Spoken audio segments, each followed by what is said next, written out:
Dr. Berry, licensed psychologist, and here I share legal and entertainment news from a psychological perspective. So, Carly Gregg, for people that know nothing about this case, when she was 14 years old, it's my understanding that for a while she had been saying, so these are allegations, so we'll see what comes out in court, but there are allegations from some friends that she had been talking about wanting to unalive her mother. She is currently putting up an insanity defense because after she she shot and killed her mother. After that, she called a friend to say, "Would you like to come over and see a dead body?" And the friend goes over, and then it's my understanding that she tells the friend that she's also going to do the same thing to her stepfather. And I think the friend leaves, and when the stepfather gets and she uses her mom's phone to text the stepfather to say, like, something about coming home or something, but he thinks it's from his wife and not Carly. And so when he comes home, she has the weapon. She injures him, but he survives. And she is arrested. She is currently in adult jail. So this all happened when she was 14 years old. And she's being held, I think, on like a 1 mil. She's being held on a very, very high bond.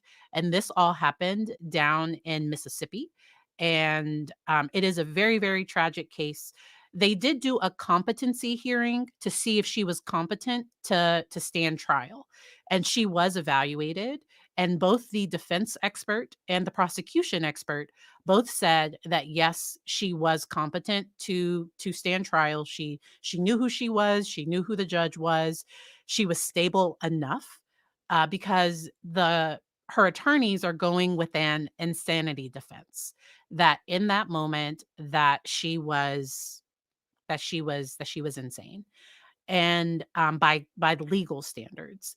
And within a legal standard, you can have a mental health diagnosis and still be found guilty of a crime.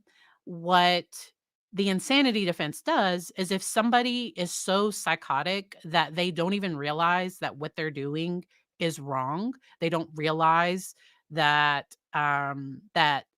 and often the examples of that you see, it's very rarely successful. So it only happens in a small amount of cases, and it's rarely successful. Uh, Tomorrow, or we'll see what day, but later, it'll either be tomorrow or possibly Sunday. I have so much stuff to cover because out in, I believe it was Las Vegas, they have a guilty but mentally ill designation, where an individual can get mental health treatment first and then serve the rest of their sentence in a jail once they've received adequate, like, mental health treatment. And that was something that I hadn't really heard of before. So, guilty but medically ill. She's going for an insanity defense. And with that defense, if you're found guilty, you go to a hospital where they try to restore, like, where they do treatment. uh, Often it's for 5, 10, 20, 30. It can be for the rest of a person's life, or it could potentially be like 2 years, 5 years. There's really no minimum, but there are hearings to determine if the hospital and the attorneys, and the judge, if everybody agrees that the person should be released on a conditional release, where maybe they have to check in, they have to be on their medication. There are different options that are available if somebody does have that. Um, Let me see if I can make myself smaller. Let's see. Um, Let me see.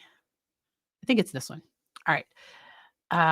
Yes. So she is in her own, like, she's being separated from the rest of the adult inmates, but she is being held in an adult jail. I have not viewed the body cam footage yet. And this is where, so a forensic psychiatrist is being brought in by the prosecution to determine if because there's a McNaughton hearing where, for somebody for the defense and somebody for the prosecution, if the prosecution truly believes that she knew what she was doing was wrong and she does not meet criteria for that, then their expert would speak to that. Because her medications were changed, they're asking for a forensic psychiatrist be appointed because there was a forensic psychologist. Let me get to that testimony because I do have that queued up.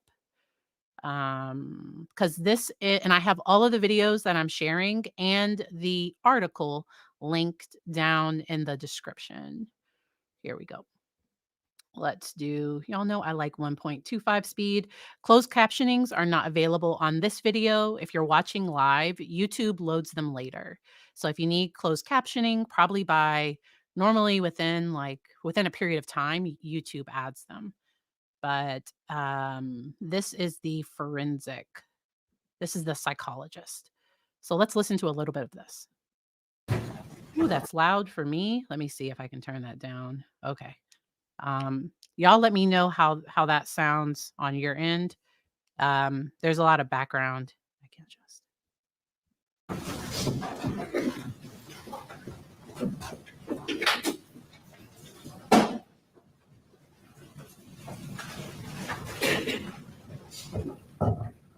You swear we're talking about the truth, the whole truth, and nothing but the truth. I do. And it's gonna get funny sometimes, but that's on like the end of it's not on my end. Something happens with this video. Yes, I do. Just one moment. I'm of course going to ask a few questions, then I'll turn it over to the state, then I'll let the defense ask you a question. Any objection to that by the state? Never say no. By the defense? There. Dr. Guglielmo, why did you not perform a McNaught analysis? I started interviewing Ms. Gregg regarding, not analysis, but we had been meeting for about 5 hours at that point, and there was a person sitting in the room next to us who we could hear, so I'm assuming that they could also potentially overhear us speaking. And so we stopped at that point, and I was going to reschedule.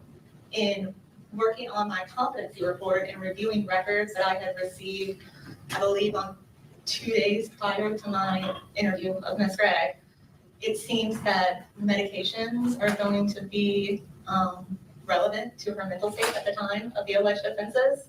As a psychologist, I do not have expertise in medications or the potential side effects or impact that medications could have on someone's mental functioning. Therefore, I let Ms. Newman know that I thought it would be better to have a forensic psychiatrist perform the evaluation because they would be able to fully answer the question. Sure. Turn the witness over to the state. Dr. Guglielmo, you were ordered to evaluate the patient. What records did you receive from the defense attorneys prior to? The defense attorneys provided me with Magnolia counseling records from individual therapy that she was receiving. And there was no prescriptions anywhere in those records, correct? No. Did they provide any additional records showing the prescription medication that the defendant was on? No, they did not. And so we provided those when we received them on August the 8th. Was that the first time that you were talking about the use of any antidepressants for medication? Actually, let me rephrase that. The counseling records did refer to Ms. Gregg being prescribed medication from Precise Neuroscience Center, I believe, or clinic. But So I just want to clarify for a forensic psychological evaluation, one session, 5 hours, but that's where you're sometimes talking to the person for about 2 hours. And then you might do testing. So you might do intelligence testing, personality testing. And so they probably ended it at 5 hours because that would be long for just one session. If you've ever had a neuropsychological evaluation, they're often longer. Neuropsychological evaluations can be like 9 to 11 hours, but it's normally over 2 to 3 days. And often with these forensic evaluations, they go more than just one day. All right. I had not received those records yet, and so I wasn't for sure how accurate the records were that the counselor noted. I'm assuming that she was told about the prescriptions from Ms. Gregg, but I cannot say that for sure. And as of this date, you still don't have any pharmacy records, is that right? I do not. And based off of what you told the judge. The defense has been asked to turn this stuff over. So the state thinks the defense has this stuff and they haven't turned things over yet. The judge is gonna get mad at the defense later. I don't know if we're gonna have time for that, but But now that you know there were antidepressants that were prescribed, is it your testimony that you do not think that you would be able to complete the insanity portion of the evaluation? It's not just that she had antidepressant medication prescribed, it's based on the brief amount that we talked about what was going on with Ms. Gregg around the time of the alleged offenses and the month leading up to them. Her medications were switched, and so there may be a question of withdrawal from medications and how those may have interacted. So it's the fact that side effects or withdrawal symptoms from the medication could be relevant to mental state. That is my opinion, why I'm not the best expert to do that type of evaluation. And as you sit here today, you can't say, Dr. Guglielmo, whether or not there were any to me, withdrawals. the defense makes her look younger than what she really is. I don't know if she would normally dress this way. I'm not sure. But to me, they portray her as very like childlike and as young. So like normally she's wearing something like a collar like that. And because she's 15 now. So here in this, she is 15 years old. And this might just be how she dresses normally. But Or that could actually be an issue. No, I cannot. That's outside of my scope of expertise. No other question. Other questions? No question. Is there somebody that wants to say? because she's currently incarcerated and normally is wearing, I think, like a yellow jumpsuit. Like she's normally wearing jail clothes. The hospital that could have, whose area of expertise does that lie within? It would be a forensic psychiatrist, in my opinion, because they have both the medical training and the forensic training to complete the evaluation. I understand you no longer work at the state hospital. I do still work at the state hospital, but I also do private work. Is there somebody at the state hospital that does, that would be qualified? Dr. McMichael, who's the service chief, is a forensic psychiatrist. However, he has some medical issues going on right now, and he would not be available. Yep. So they're not able to have. I do want to share a different picture because there are other pictures of her when her hair is longer. Because to me, she's younger here, but she looks older to me in this picture than with her hair shorter. She comes across as looking younger in these pictures. It's my understanding that she's very intelligent, very, very intelligent. And she was a straight A student. Her mother worked at her school, and there is just some question of what happened. So 14-year-olds aren't always able to fully understand, like, I don't know, but that's where developmentally sometimes you'll have psychologists or psychiatrists come in to talk about the adolescent brain and can it truly anticipate the consequences of their actions. Many 14, 15, sometimes kids even younger are charged as adults. I have been following the Colt Gray case out of Georgia.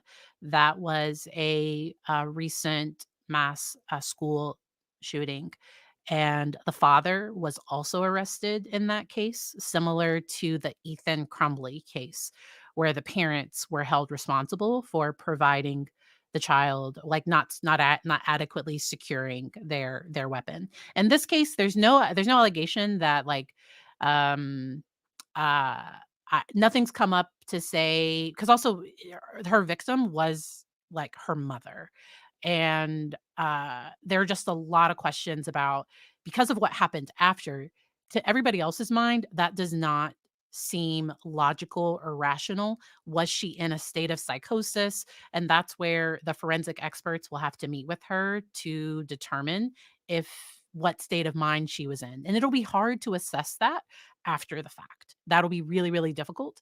And so that's where they're going to interview friends, they're going to bring in other testimony. It's my understanding that her family wants her home, and her family, they would be willing to have her home. Uh, her family is a lot more I don't know, like her stepfather, even the one who survived. He's willing to have her in his care. Uh, and that is a whole thing.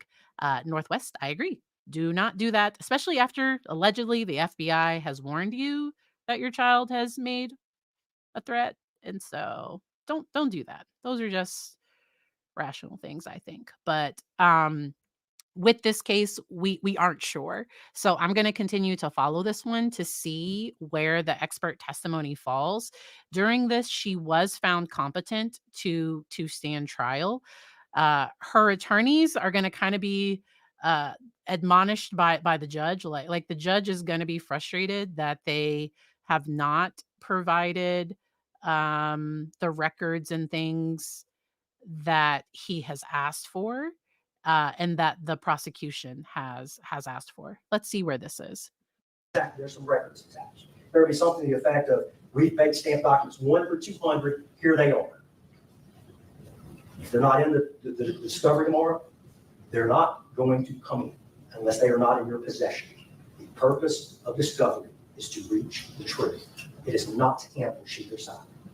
I'm going to be frank. If a young lady was suffering from a mental defect or illness or medication, then she should be set free. But if she's not, period. That is a perilous argument. The jury's going to make this decision. Holding discovery does not help anybody. It does not instill trust from the public that a truthful justice is reached. And this court's going to make sure both sides get a fair trial. Only way I know to be fair at this point, y'all turn over your discovery. Close the business tomorrow to both sides, or it's not coming in. It's just that simple. All right, are there any more motions by the state? Mr. Your Honor, I believe that handled both our motion to compel the compliance with your rule about the mental evaluation order as well as the general motion to compel. Any motions by the defense that I don't handle, that are pending, or notice for that? No, nothing's noticed. The same as it made a plea recommendation in this case. No, sir, no. Do you intend on making a plea recommendation? Possibly, Your Honor. Would So the state did offer her 40 years. So the state offered 40 years as a plea agreement because she's charged with, I think, first degree, and then attempted. Those are the two things I believe that she is charged with. And this judge was not playing, but it's my understanding that her lawyers, they don't specialize in criminal law based on some of the other lawyers that I've seen cover this. It's my understanding that they do more like juvenile court, and they're not as skilled with criminal law. And juvenile court, sometimes you can kind of delay, like the judges are sometimes a little bit more forgiving. And criminal, especially adult criminal court, if the judge gives a deadline, he's going to hold that. So it's my understanding. Y'all please go research it. It's my understanding that that is not their primary practice. That their primary practice has been yeah, so they were retained by the family, I think. So I believe they were hired by the family. This judge set his boundary very firmly. Like he was like, I am not playing with y'all. Make sure to have this in. She denied the state's plea agreement of the 40 years, of course. Uh, I think she's hoping that she can be found not guilty by reason of insanity.